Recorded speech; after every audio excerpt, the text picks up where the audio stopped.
கரூர் மாவட்டம் குளித்தலை அருகே காவல்காரன்பட்டி சமுதாய கூடத்தில் மக்களுடன் முதல்வர் திட்டம் நடைபெற்றது.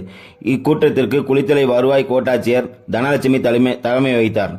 தோகமலை ஒன்றிய ஊராட்சி குழு தலைவர் சுகந்தி சசிகுமார், திமுக ஒன்றிய செயலாளர் அண்ணாதுரை, ஒன்றிய கவுன்சிலர் சின்னையன், குளித்தலை வட்டாட்சியர் சுரேஷ், தோகமலை ஊராட்சி ஒன்றிய ஆணையர் ராஜேந்திரன் ஆகியோரும் முன்னிலை வைத்தனர். சிறப்பு அழைப்பாளராக குளித்தலை சட்டமன்ற உறுப்பினர் மாணிக்கம் கலந்து கொண்டு பல்வேறு கோரிக்கைகளை குறிவைத்து 460 மனுக்கள் பெற்றார்.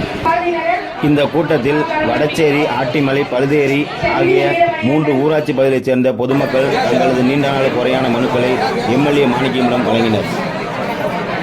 இக்கூட்டத்தில் ஊராட்சி மன்ற தலைவர்கள் வடச்சேரி சரவணன், பழுதேரி தனலட்சுமி, மகாமுனி, ஆட்டியோமலை பொன்னம்மாள், பாலமூர்த்தி, ஊராட்சி மன்ற தலைவர்கள், ஊராட்சி செயலாளர்கள், ஊராட்சி வளர்ச்சித்துறை அலுவலர்கள், வருவாய்த்துறை, பொதுப்பணித்துறை, சுகாதாரத்துறை என பல்வேறு துறைகளைச் சார்ந்த அலுவலர்கள் அனைவரும் கலந்து கொண்டனர்.